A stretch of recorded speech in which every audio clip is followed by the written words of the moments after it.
everyone is believing that during menses you cannot get pregnant. That's untrue. You can get pregnant while you are on your periods. Dr. Aayushi Pathak is a doctor and content creator redefining women's health through bold, honest conversations on hormones, sex, and self-care. Do you think that lack of awareness is coming from no sex education, or lack of awareness is coming from because it's a taboo? It's a taboo also, and there's no education out there. People are not ready, and I blame it on parents plus the school.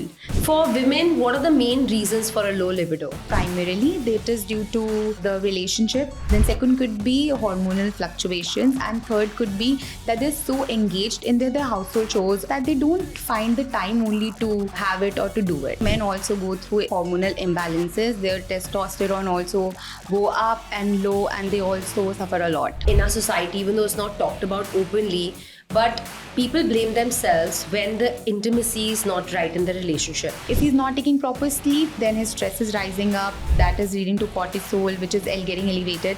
And that is the reason, the primary reason why his testosterone is falling down. What's the one common myth you wish people would stop believing about hormone health?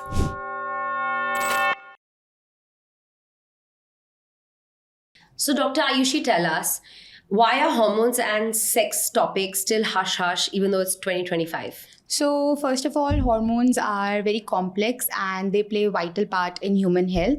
So the reason that they're often under-discussed are various, but there are majorly three broader topics by which they are not considered equally effective or they're not talked much.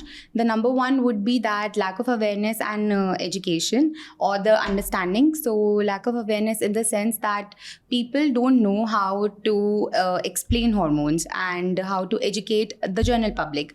Plus, they are not visible to us, so the general public is not able to grasp the importance, and they're very complex themselves, so it becomes very difficult for the common public to understand its importance. Number two would be that the focus is on the broader aspects like diet, like mental awareness, but the focus is not on the intricate aspects or the underpin of hormones, of course. And the third would be like they are not talked much about, in the sense that people are not openly discussing about their hormonal health. For example, if we take menstruation, if we take fertility, so people are not okay by talking about why they have this issue. And if we go to the sex part, so sex is very natural and it is the reason why we all exist as human species, of course. But I would not say that here it would be like lack of awareness or something. We open, say, Instagram or YouTube, we'll find lots of people who discuss sex and who explain the whole act. Here I would say that it is due to societal pressures. Plus, it is due to the narrow-mindedness which has passed on to generations, and people are ready to leave only that teaching or explaining sex is not vulgar or it is not improper to the society. Yeah, I think even today's day and age, I find parents uncomfortable discussing with their children. Yeah. They leave this education to schools and teachers or peers even. Because I remember, as far as I'm concerned, in my generation or before, it was just our friends, our older siblings, our distant cousins telling us, and that was our information that we knew for the longest time about sex. But I think as we're moving forward, parents should find it a responsibility to explain to their children. Would you agree? Yeah, of course. We can take an example over here that शादी होकर आती है, and then all the grandparents and everybody, the parents themselves, they will start to ask for the grandson or the granddaughter, but they'll not explain the whole process, that how to do it. So there are many patients who would not understand how to do it. They would come and ask us like how to do it. Like there are many patients like that, which I've personally seen in the OPD. Wow. So what is your first reaction when people are like, I've been married for 5 years and I don't know how to do it? I get stunned, like, oh my God, you're married for 5 years and you don't still know how to do it. Now, there's one example over here. So the lady comes in and she was not able to get pregnant. So we explain everything, ovulation ka time dekho apna, and take this ovulation kit and everything. But you'll be like shocked to hear this, that the man would not know that this is not my vaginal hole, this is her anal hole. So he was like doing it in the anal hole, like, and the lady was like he's not knowing it. You must have seen that in a movie also, but I've seen it in real life also. Like government hospitals, you will see tons of cases like that. Patients would come and they'll be like, "Pata hi nahi hai kuch bhi hame." That's crazy. So, Yeah. do you think that lack of awareness is coming from no sex education, or lack of awareness is coming from because it's a taboo? It's both. It's a taboo also, and there's no education out there. People are not ready, and I blame it on parents plus the school.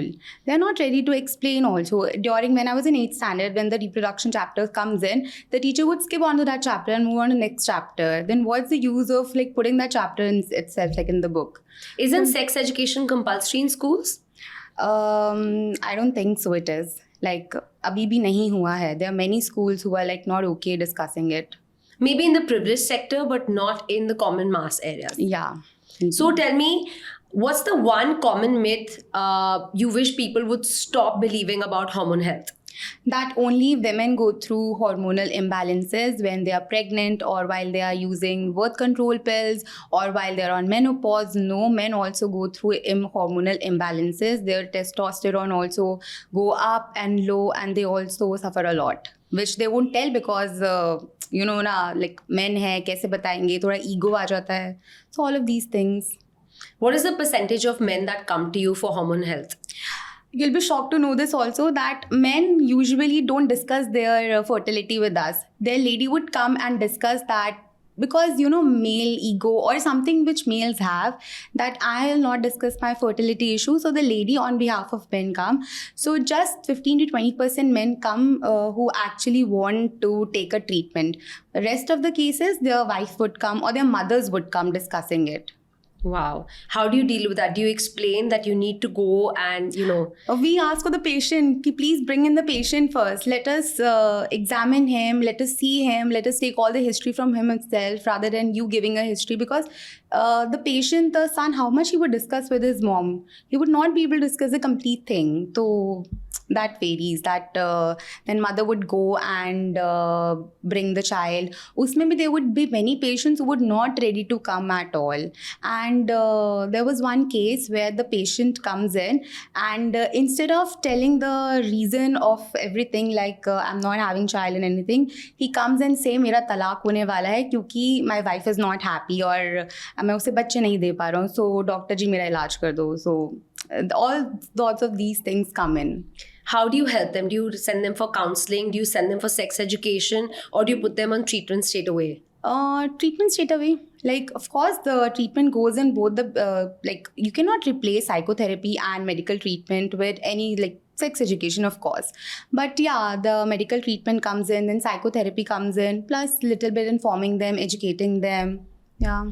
So it's a dynamic blend of everything. So if your hormones were at a party, which one's dancing on the tables, which one's hiding in the corner? So that would be, I guess, dopamine and endorphins. That would be like partying and having all the fun. And who will be like sitting on the sidelines would be cortisol. Because dopamine is responsible for making us feel all the pleasure and well-being. Endorphins are like mood boosters and they relieve your pain. And cortisol is something like it will induce all the stress. It's a stress hormone. So it would be sitting on the sidelines and talking to nobody and feeling all alone also, but still talking to nobody. But dopamine and endorphins would be having all the fun and everything. They'll be like calling us in, wanting us to enjoy the party. So, what is the common man's understanding about hormone health, and how would you educate them on a very basic level about hormone health? Hormone health, if I talk about that, basically, first of all, we go like how do you have to, what are your hormones? Sabse pehle we'll tell them what are your hormones and how they affect you. Like we'll tell them that these are very essential for your body and you have to do these things to maintain them. They will not understand the physiology and the functioning of the hormones. So we instruct them that you do these things and this is how your hormonal health will be fine. Suppose a patient patient comes in and he say that I'm stressed out.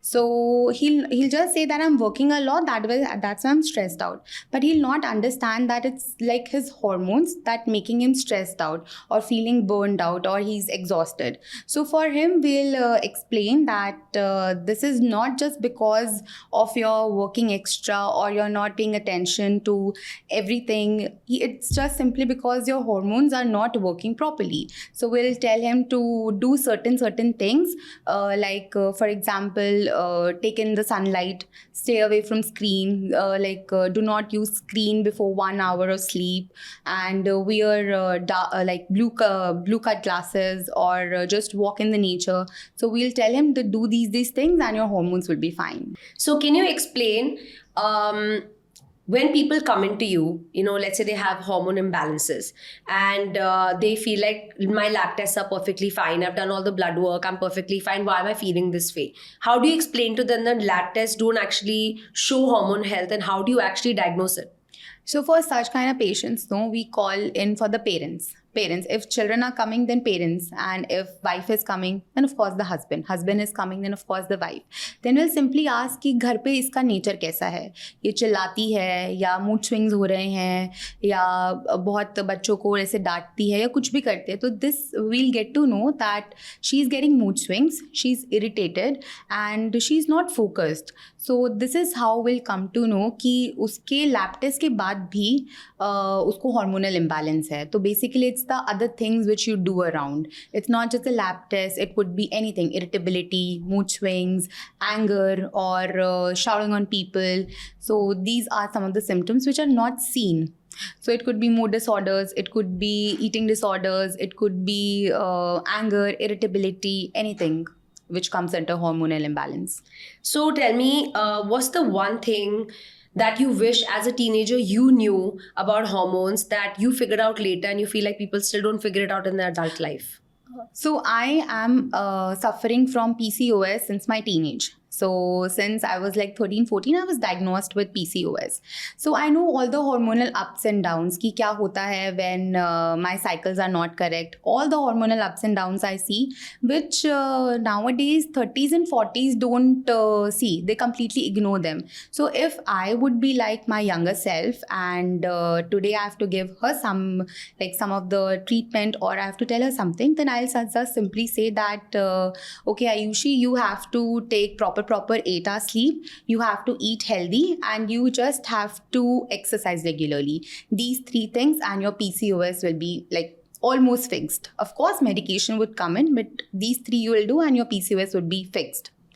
So, I've realized that a lot of people nowadays, their conclusion to getting too many pimples, to gaining weight, they could be actually eating for it. But they end up saying, oh, I have PCOS, hence I've gained the weight, or my skin is bad. Maybe they're ingesting too much dairy and it's not suiting their skin, but their conclusion is PCOS. I feel like this word is also misused a lot. It's become a slang. Yeah, it's become a slang. Okay, I'm having hair on my chin. It's because of PCOS.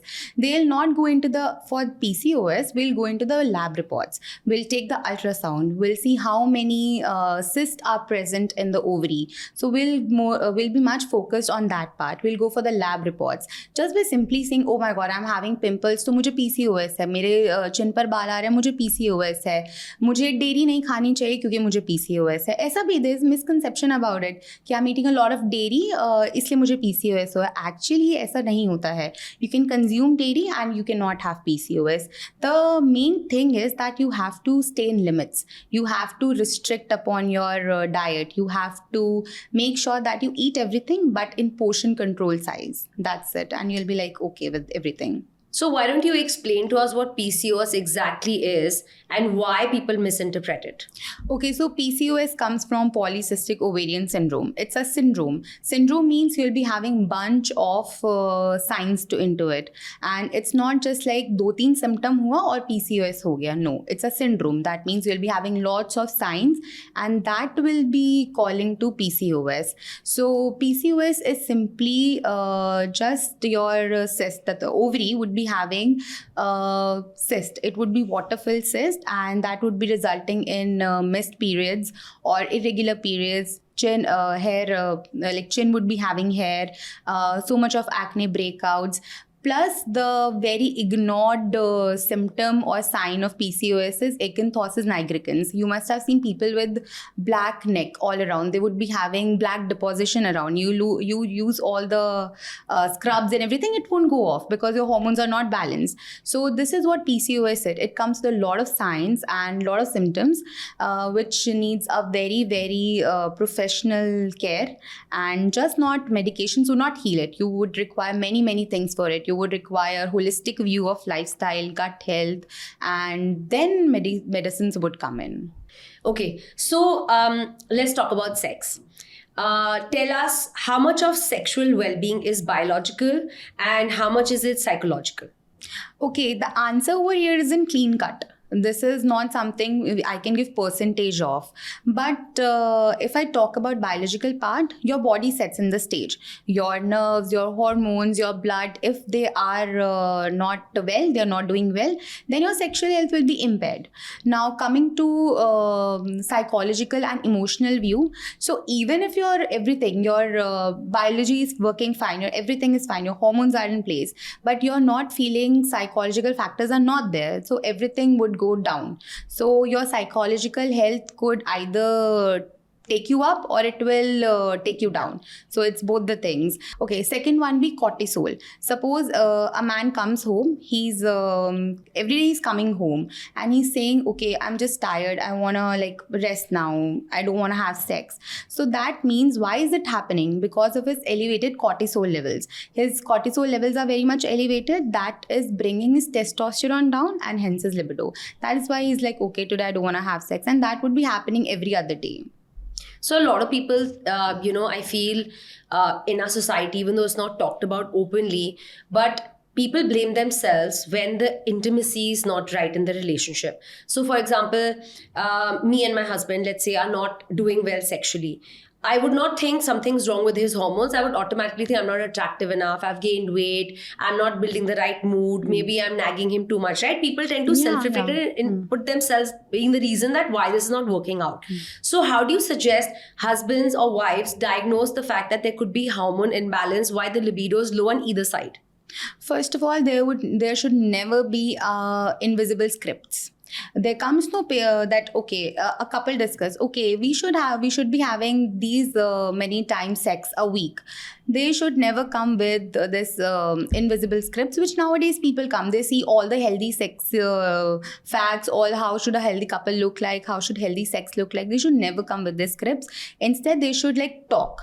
Talking comes with solution. Okay, you talk and you can find solutions to anything. So if you find that there are couples, okay, who are not doing well sexually, or they are not finding enough between themselves, so just the simple answer would be talking. So talk and you will find the solution. So for them, we'll just suggest ki go home and discuss among yourselves what you want from each other. That's it. Being a sex and hormone expert, do you find most people, even today's day and age, with the amount of awareness and over information, like you said, the internet's full of articles of how to be the perfect couple.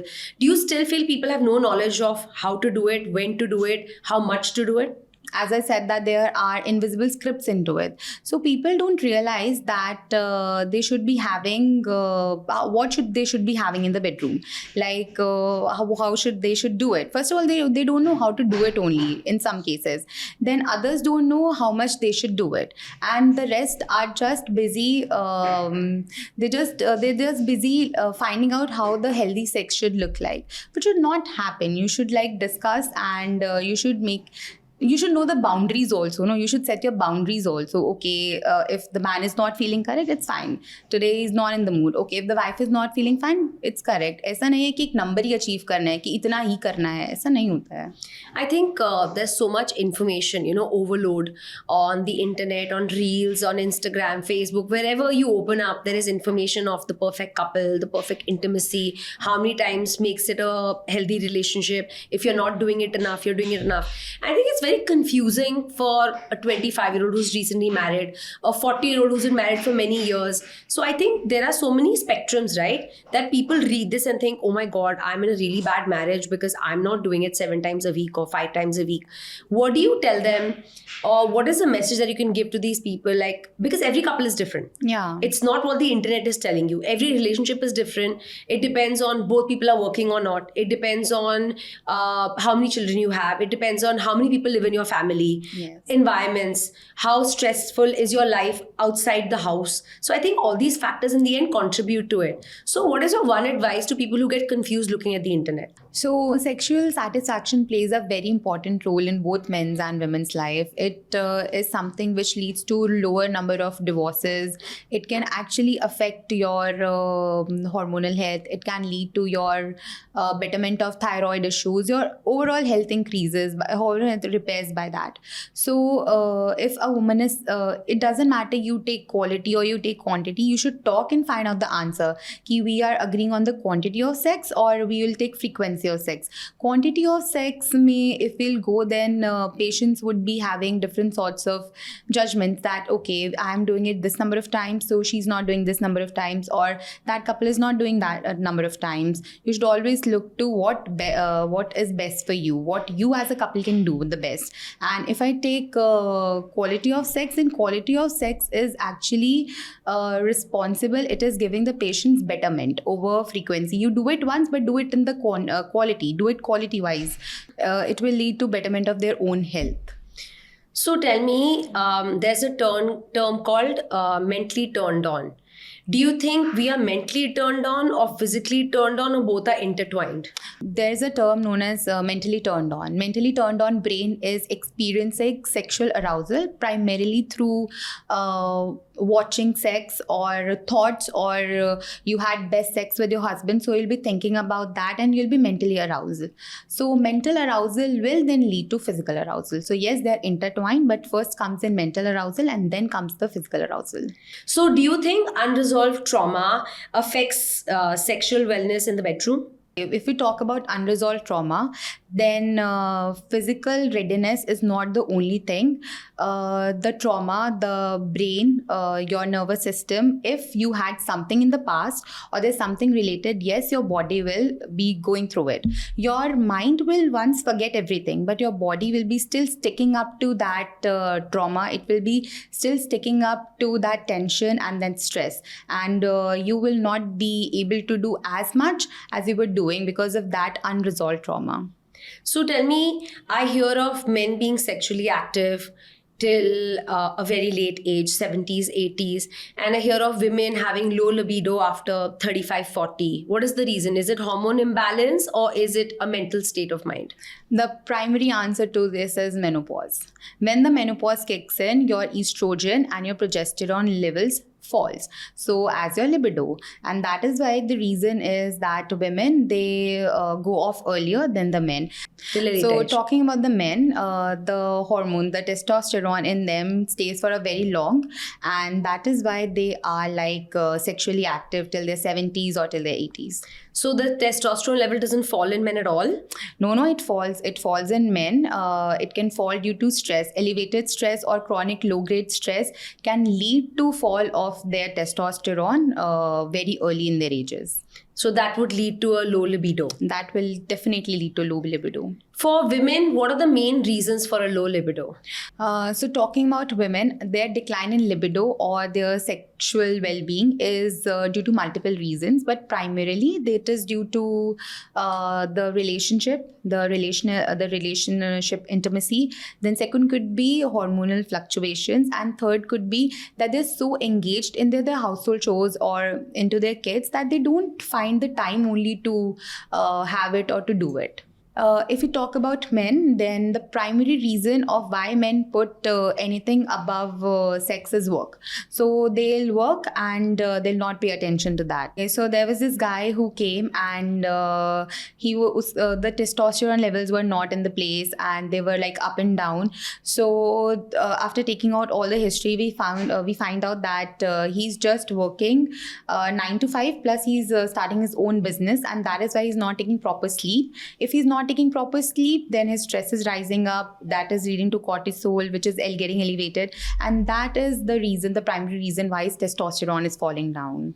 So that's the case. So after the testosterone fell down, he was not sexually active or didn't have the mood to. Yeah, he was not married yet, but he was with the girlfriend, so he was not able to make it up to her. So he came and then he was like, I'm not making up to her. So what could be the possible reasons? That was the possible reason which we found out. So we gave him some medications, plus we put him on the psychotherapy, plus we sent him to the general awareness sector where he was like getting aware of everything. So tell me 5 top habits that a couple should practice for a good sexual relationship. Number 1 would be open and comfortable conversations. You should be open about what works for you and what is not working for you as a couple.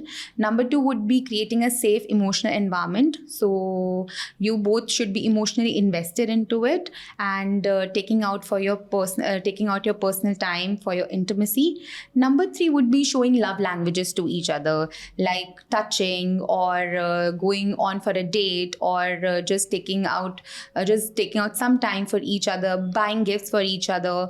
Number 4 would be like mutually respecting each other. Okay, this is off limits and this is where I should not go.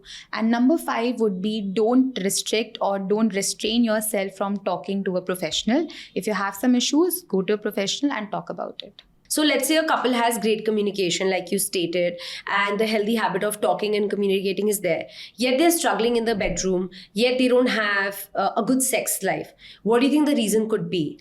Then other factors would be missing, like playfulness would be missing, which should be there between the couple.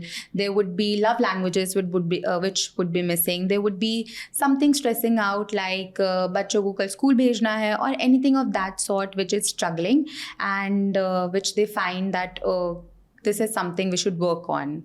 So women get their period at, let's say, 13, 14. Used to be, I think the age has moved up now to 10, 11. And I think we have them till 50, 45, 50. That's a large chunk of our life. Firstly, can you explain to our listeners what exactly a girl goes through when she's going into her first period? So the first period, first of all, the age hasn't moved to 10, 11. It's moved to 8 and 9. The girls don't know what to do. They simply get the periods and the mothers are not explaining them properly. Ki, this you have to do while you're in your periods. First of all, it will be shocker to them. Okay, what is this? What is coming out of me? So first of all, we tell them, we ask the mothers to start on very early, like to when she's 7, start explaining, just start putting into her head, okay, one day this will come that she'll get her periods. So just start putting that. And if the girl is like emotionally like होता है ना पहला periods में ऐसा होता है कि क्या हो रहा है मेरी बॉडी के साथ, ये मम्मी क्या लगा रही है अंडी पर, कुछ भी ऐसा होता है. So in that case we would just simply say that बेटा एवरीबडी गोज थ्रू इट, सबके साथ होता है. So you are not the new one and we just try to cherish her. Like, okay, it's fine. Now it's monthly. It will happen monthly, and you have to work around it. Do you think mothers explain the biological reasons, or they leave it up to experts to do it? Mothers explain the biological reasons. They'll never go for they will never go for an expert ki, okay, you have to do it. They learn from the experts and then they implement that thing in their families. So, menstruation, like I mentioned, is a very important part of every woman's life. Can you tell us the 5 myths around menstruation that everyone believes? Okay, so first of all, everyone is believing that during menses you cannot get pregnant. That's untrue. You can get pregnant while you are on your periods. Number 2, that the blood which comes out is not pure. It is absolutely pure. बच्चा उसी से बनता है, तुम कुछ नहीं कर सकते हो, बहुत साफ blood है, वो गंदा बिल्कुल भी नहीं है. Number 3 is that the woman's body go weaker when she is into her periods. No, the woman's body is not weaker. It's just that she's on the lower side of the energy, and if she would like, if she want to run, she can run. If she want to play, she can play. Number 4, that periods mein you should not step out of the house. So second day, all the myths are Dadi Amma used to believe. That's absolutely untrue. You should not put that thing into your daughter's head ever. And number 5, that जब periods आ रहे होते हैं, then you should be like not touching any me. I've seen a patient, she came to us and she was like, my mother tells us not to touch the father, not to go around the father. Like that happens. But that's untrue. That's absolutely bullshit. You should not talk about this. You should never put such things into your child's head, because of that she'll think that this is how the world runs. Uska life wahin pe khatam nahi hua. You might die after like 10-15 years, but she has her pura life to live. Don't impact her mental health by just talking about all the myths related to menstruation. Why is there shame attached to menstruation? Firstly, we only have children because we have menstruation. Yeah. We are women because we have menstruation. There's a lot of, hormones attached to menstruation. It is the most natural process. Why is it shamed? Because of the societal pressure, because of the narrow-mindedness, which has made people believe that periods are a shame. Periods are no shame. They are very natural. And if they are coming, then your daughter is healthy, your lady is healthy. If that's are not coming, then your lady is not healthy. Then you should have to take her to the doctor. So, there's a lot of shame around condoms as well. So when it comes to sexual health, it's almost as important as wearing a tampon or wearing a pad. Can you explain the safest practices for sex? Safer sex practices would be number one, condoms, because condoms has nothing to do, like you're not putting any tablet inside, so your hormones would not get imbalanced. So okay, you take condoms first. Then there are other methods also. There are female condoms available nowadays, femidoms, so you can use that method also. Females can use it. And number three is birth control pills, जिसका 21 days का cycle चलता है pills का, 7 day off करते हैं, then periods come in. So that is also a better birth control. And number four would be getting a surgery done out of it. So these are some safer sex practices which are available commonly. What surgery is this? It's a vasectomy and tubectomy. So in this, if we talk about female sterilization, then the fallopian tubes those are cut and those are ligated so that the ovum is not coming and it is not coming in the uterus, so it will never get fertilized. In males, if the surgery is done, then we cut the vas deferens so that the sperm is not coming out. So can you explain this term that I came across recently? It's called hormone therapy. What does it mean? Hormone therapy is basically nothing. It's just giving hormones, like synthetic hormones which are made outside, to the body, in which the self hormones, like natural hormones, estrogen, progesterone, and testosterone, are way lesser. So in these kind of patients, we include these synthetic hormones. So you're trying to balance by giving synthetic hormones. Yes. But I also believe that they have a negative impact on people. Oh, this is also like nowadays very common thing that doctor is putting you on a birth control. Doctor is giving you Mala D, Mala N. You're taking I pill. No, it's not like that. So hormonal therapy is not putting anything negative on you. It just depends upon your body. It depends upon body to body. So in some bodies where hormones are the root cause of emotions, of mood swings, of anger, irritability, their hormonal therapy plays wonderful role.